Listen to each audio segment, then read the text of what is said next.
So I just watched this video with Father Leo, and I just wanted to mention something that I think is very interesting about this discussion. I was under the impression that whatever the priest is doing at the front of the altar in front of us as a congregation, I'm not.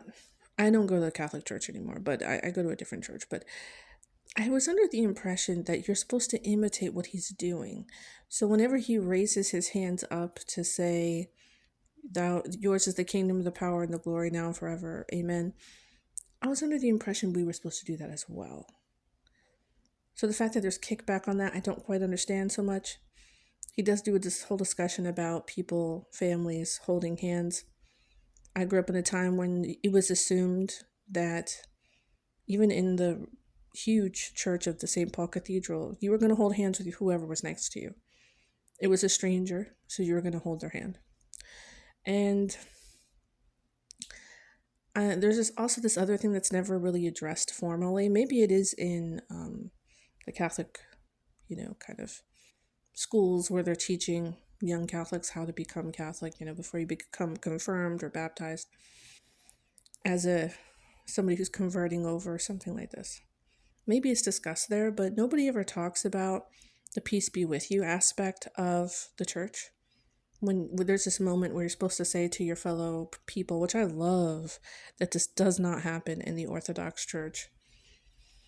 But in the Catholic Church, it's if I could just be honest, it feels very fake. And it's not necessary. And I'm going to tell you why. It doesn't really add the vibe, it doesn't give what we think it's giving. I believe it was started as a way to make sure that you're connecting to the people next to you in the pew, but it adds just division, just crazy division.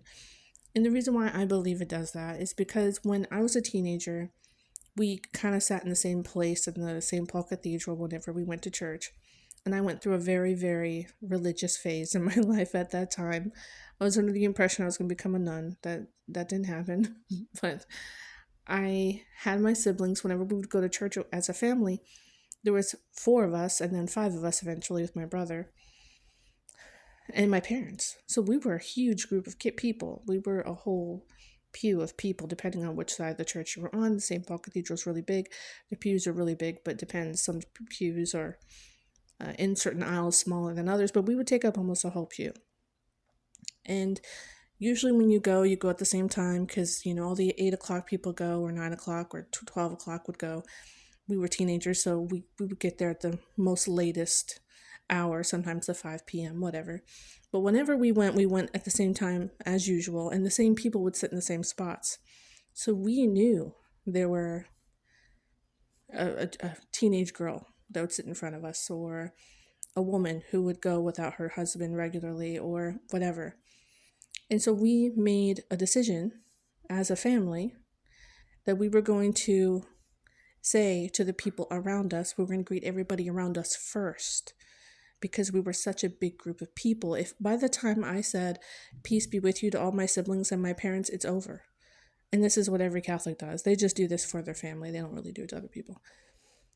So we made a conscious decision to decide we're going to, as a family, say peace be with you to the people around us, especially those who sat alone, as a family, first, and then to each other, we would just quickly say something. And it was a decision we made very young. Adults don't know how to make this decision now, but we did this as teenagers.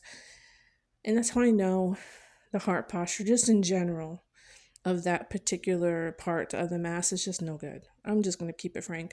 As somebody who sat alone, who a lot of times don't even look to say peace be with you to anybody, because I know they're huge families, they're going to say it to each other, and they always do. And then they don't say it to me. It's whatever. And as a family who made a decision not to do that, I know that it's a sign of something in Christianity. It's just not good. Well, in the Catholic Church very specifically. It's part of the reason why I don't go anymore, because I just feel like there's something that I've decided to join a different church, is because it's just further confirmation. They're just very inherent, deep, and the fact that these priests, not him, Father Leo, his video is very good, But the priests keep going on and on and on about hand gestures, about where your hand should go. And, the priest is up there and he raises his hands, but you're not supposed to. And it just feels so superficial. I don't know if Jesus, if he were present, would go, but was your hands right when you were saying the Our Father? Was your hands right when the priest was saying the certain things? Because, or is he going to talk about your heart posture?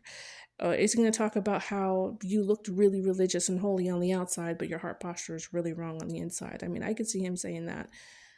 He could also look at people who look like they're not paying attention, and they could be knee deep into having a deep conversation with God.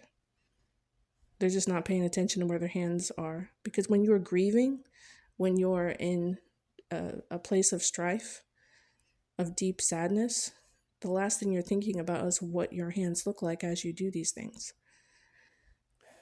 And sometimes we say the Our Father and we're not really giving a personal petition. We're just repeating the words to be reminded that we're supposed to forgive others as we wish to be forgiven. And that alone sometimes put a funny look on your face. Like, I don't know if I want to forgive other people, but I kind of want to be forgiven, I want to be forgiven my trespasses. It's a really good reminder of where we stand. That's why maybe your face looks weird when you're saying it. It's all kinds of things. But I do think that there's something about just the fact it's even a conversation that's very strange about the hand gesture stuff, where your hands go. When you have these really important instances, like when you say peace be with you, it's only between you and your family, and you pretend like you're in a church that's empty, and you don't look around you for a second and realize, well, maybe I should say peace be with you to other people first, because that's the whole point. You're always around your family. You can always say peace be with you to them anytime you wish, but you can't extend that peace to that lady or that guy over there, or to his family or to her family or to her children. And sometimes I'll just stand there. I'll just let the moment pass. I don't even look to say anything to anybody, because I know that's not going to happen. I can just tell by the group of people around me. Now, if I'm around enough, people who are sitting alone, I know they'll turn to me and say something. And so I start to turn to them and say something to them. But if it's a huge family, they're going to just talk to each other. And so I'm like, okay, well, this is not going to, I'm going to turn and watch people say peace be with you. The moment's going to be over, and I'm going to look back to the front of the church. And that's why it's like the worst moment. But anyway, this is Linda of Christ is King forever. May God be with you.